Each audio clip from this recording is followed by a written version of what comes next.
Who knows what evil lurks in the hearts of men?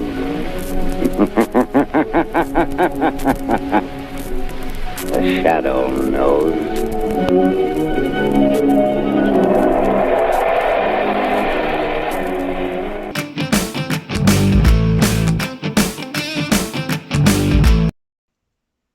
Suit up here with another action figure rundown. Today we're taking a look at Mezco exclusive, The Shadow. The Shadow was a pulp magazine character from the 1930s. He also had a radio serial as well, right around the same time and well into the 40s and 50s and 60s. He never really struck mainstream. There was a movie in the 90s that starred Alec Baldwin. It wasn't great. It was okay. I do remember it. They tried to make it a big thing, but it wasn't. But you didn't come here for a history lesson. You came here to check this figure out. So let's get inside. But before we do that, we should check out the box. So we got some great art here in the front of the box. Some cool art on the side. Product listing, essentially, with all the items inside the box. Get another product shot. Pretty cool. There's also got the logo there that we missed it at the first bottom of the box, which I don't know why anybody ever shows it, but they always do. Anyways, like I said, let's get inside. So here he is in his plastic coffin. All of his accessories. Put up there. Mezco always packages these really well. Lots of plastic. Lots of... Oh wow, looks amazing. Oh, there's like a special effects in there.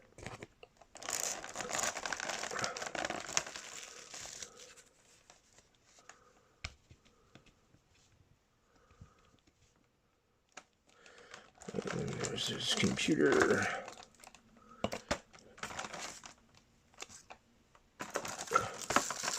Extra head sculpts. Extra hands. This is actually pretty cool when they do it this way, because it makes my job a lot easier when I want to show you all the hands. Put some light on there. So you get splayed hand there, pointing hand. So you get a peace sign hand, pointing finger hand, a couple of gripping hands, you can see there. He's got his ring on there too. A couple of gun holding hands, trigger finger hands, and then some fists. You gotta have some fists. He does come with some fists, but these fists here that are actually on the figure don't have the ring. They're just kind of... Oh, no, they do. So I don't know what the difference is between the two fist hands. I won't lie. Okay, well, that's kind of cool that they came with extras.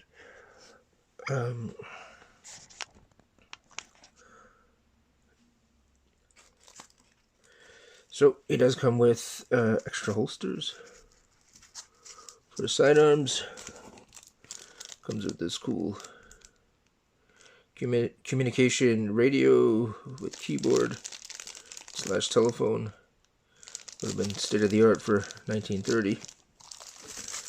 Extra head sculpts.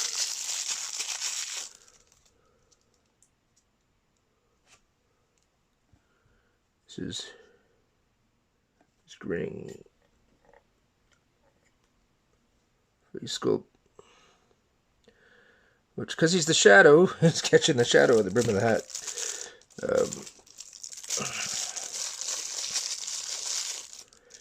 Then another one. Really good. Yeah, a little closer. Do that though, they catch the shadow of the brim of the hat, which is exactly what it's supposed to do for the purpose of the shadow, right? So here's the figure himself. Comes with a cool trench coat. Again, same hat. Stoic kind of head sculpt. Nice red tie. Beautifully sewn. There's the holster. Even has a belt. It's don't know if it's wired, but it's stuck in there. I'm just going to leave it because every time I try to mess with that, I screw it up. But all in all, look, he looks amazing. So let's center him a little bit. There. Okay. Let's check out some other accessories. Oh, I'll just put him off to the side for a second. So, comes with a couple of pistols.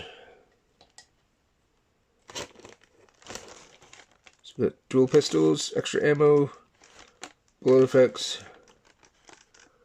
muzzle flashes. It's got a scales of judgment. It's got a cool, what is that? Like a crystal ball with a skull inside. And he's got the Mezco Tommy gun, which is reused from the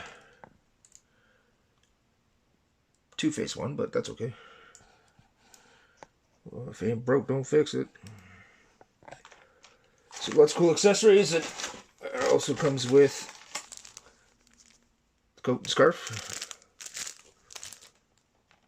And the traditional Mezco stand with the arm. I've shown these in a few of my videos, so I won't get into that. And then the plastic Ziploc bag to put all your gear in if you don't want to keep your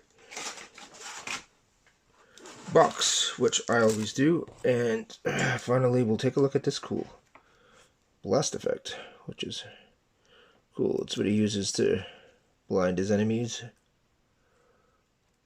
The Shadow always used flash powder and flashes. I don't know if he was exactly mystical, but he definitely used tricks to make him seem like he was magical for sure. The myth went that the shadows always followed him and hit him because he had power over the shadows. Let's take a look at his cloak. Now, I'd be lying if I said it had a lot of nostalgia for this. I do remember the movie. I didn't really read the pulp magazines or the comic book. There was a new modern comic book, but I didn't read it. But I've always liked the character design. Thought he was really cool. The 1930s pulp characters always were a big hit with me. So if we can see here, there's his cloak, cape. I think it's more of a cloak. It does come with shoulder straps, so that's a cool new thing that Mezco's doing. They're elastic, so you can put them over the shoulders, so that'll wire down and hopefully keep in place. So let's pop that on.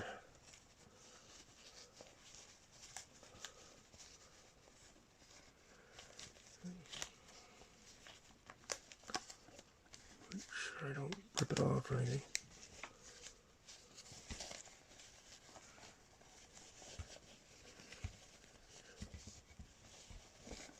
I think you just kind of, pull it over, and it just snaps in place there.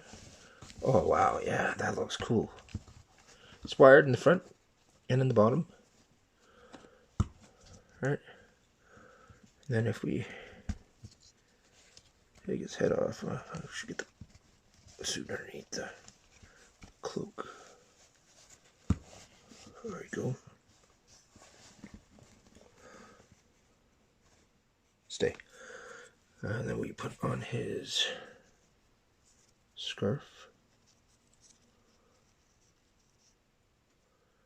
Really sure the best way to do this. Maybe put it over his neck first and then put that on.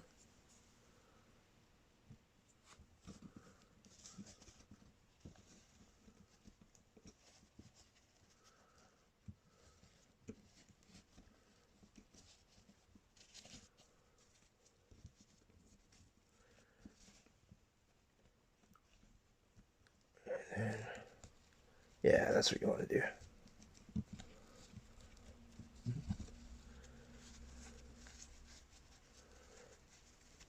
And then pull it down. Yeah, and then that looks good. And do the jacket back up. The cloak, sorry. And then pull that back down.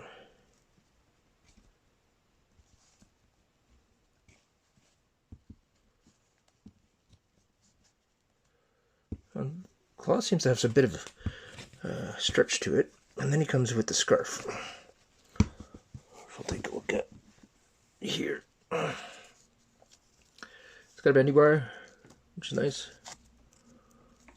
You can kind of just put it around him. I'm going to put it underneath the Mezco. Do it like that. I'm sure you'll figure out a better way to do it than I am. Might be better to do it the other way. Wire on the bottom. Oh, wait. The scarf itself, I'll have some give to it.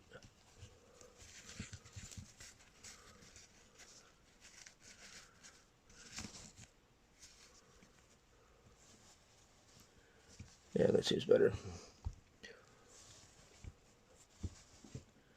That's cool. That's really cool. Yeah, I like that.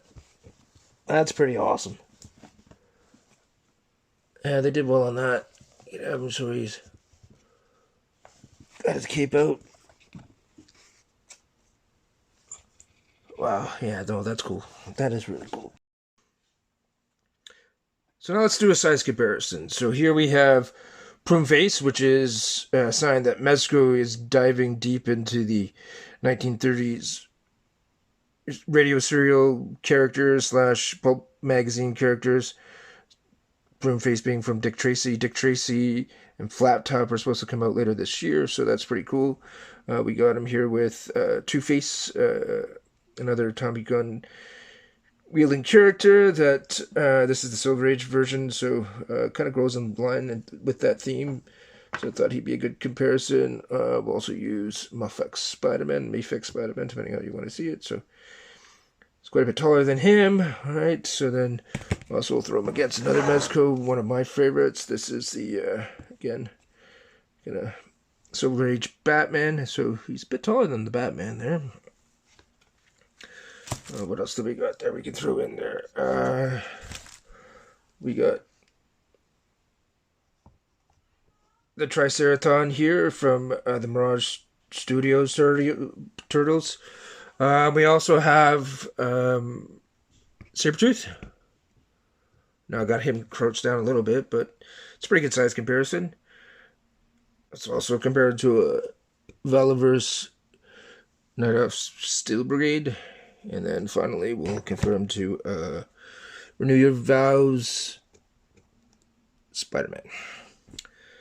So this is a fantastic release from Mezco. I love him. We'll take a look at his articulation a little bit here. So looks like he's got double jointed elbows. Don't want to go all the way up just because of the clothes, the jacket. There's a jacket in here. There's a shirt you can see in there as well. So there's quite a bit of things getting in the way there. But he's got double jointed knees. You can almost kick his butt. Ankle rocker there, which is good. And then he's got the classic Mezco ball joint pin hinge wrists, which are fantastic. Probably the best in the business when it comes to wrist articulation. So I absolutely love this figure. This thing is going to be right up there for my figure of the year. So far it is. The amount of detail on the figure, the quality of the soft goods, you can tell that Mezco put a lot of love and care in this figure. Looks amazing. Looks like they pulled him right out of those magazines. I can almost hear him screeching out, "Who knows what evil lurks in the hearts of men? The shadow knows." And on that, so ends another rundown by Suraba. Thank you very much for watching, and take it easy.